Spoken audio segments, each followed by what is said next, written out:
ગાંધીનગર જિલ્લામાં ગામના ગામ વેચવાનો સિલસિલો યથાવત।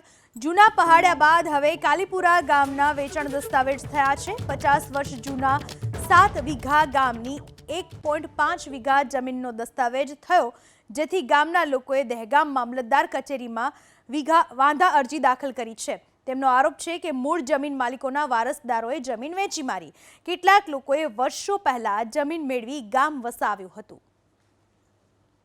આ વિશે વધુ માહિતી આપવા આપણી સાથે જોડાઈ ચૂક્યા છે મારા સંવાદદાતા હિરેન રાજુગુરુ। હિરેન, વધુ ગામના ગામ વેચાવાનો સિલસિલો યથાવત રહેવા પામ્યો છે। આ ગામની શું હકીકત છે, શું કહેવું છે સ્થાનિકોનું? દહેગામ તાલુકાનું કાલીપુરા ગામ છે, જે સાપા ગ્રામ પંચાયતની અંદર આવેલું એક પરવું છે, તેની જમીન વેચી હોવાની હકીકત સામે આવી છે। મહત્વપૂર્ણ બાબત કે 50 વર્ષ પહેલા જમીનના મૂળ માલિક પાસેથી અત્યારે જે લોકો ત્યાં વસવાટ કરે છે તેમણે જમીન મેળવી અને ત્યાં મકાન બનાવ્યા હતા। કુલ 7 વીઘા જમીન છે। એ 7 વીઘા પૈકી 1.5 વીઘા જમીન જે જમીનના મૂળ માલિક છે તેમની ત્રીજી કે ચોથી પેઢીના જે વારસદાર છે તેમણે વેચી મારી હોવાનું સામે આવ્યું છે।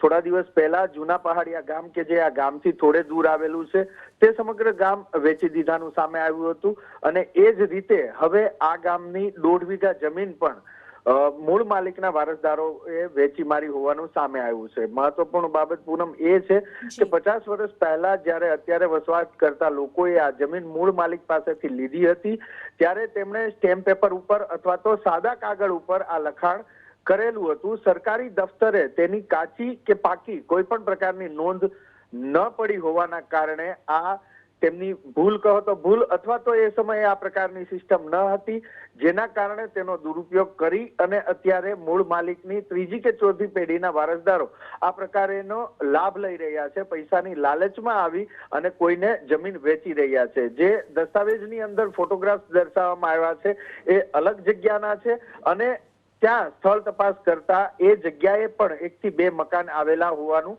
સામે આવ્યું છે। એટલે લાગી રહ્યું છે કે જે પ્રમાણે જૂના પહાડિયા ગામની અંદર જે સબ રજિસ્ટ્રાર છે દહેગામના તેમણે પોલીસ ફરિયાદ નોંધાવી છે, એ જ પ્રકારેની પ્રક્રિયા હવે આ ગામ એટલે કાલીપુરા જે ગામ છે એ ગામની અંદર થાય તેવું પણ લાગી રહ્યું છે। જો કે ગામના લોકોએ મામલતદાર કચેરી દહેગામની અંદર પોતાની વાંધા અરજી આપી છે અને એ અન્વયે હવે આગામી દિવસોની અંદર તેની સુનાવણી પણ યોજવામાં આવશે। જી પૂનમ, આભાર હિરેન આપનો તમામ માહિતી બદલ। તો ફરી એક ગામ જે બારોબાર વેચી માર્યાનો ઘટસ્ફોટ થઈ રહ્યો છે। 7 વીઘામાંથી 1.5 વીઘા જેટલી જમીન વેચી મારવામાં આવી। તો ગઈકાલે કોંગ્રેસના નેતા અમિત ચાવડાએ જૂના પહાડિયાળી ગામ બારોબાર વેચી દેવાને લઈને સરકાર પર પ્રહાર કર્યા હતા। આવો સાંભળીએ શું કહ્યું હતું અમિત ચાવડાએ।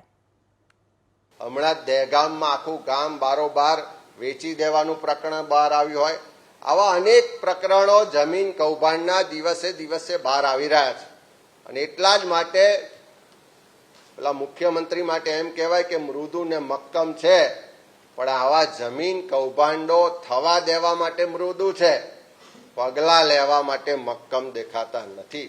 ત્યારે અમારી માગણી છે કે આ તમામ જે જમીન કૌભાંડો થયા છે એની તપાસ માટે તમે અલગ અલગ સમયે એસઆઈટી કે અધિકારીઓને જવાબદારી સોંપી છે, પણ આજ દિન સુધી શું તપાસ થઈ, શું રિપોર્ટ આવ્યો એ કોઈને પણ ખ્યાલ નથી।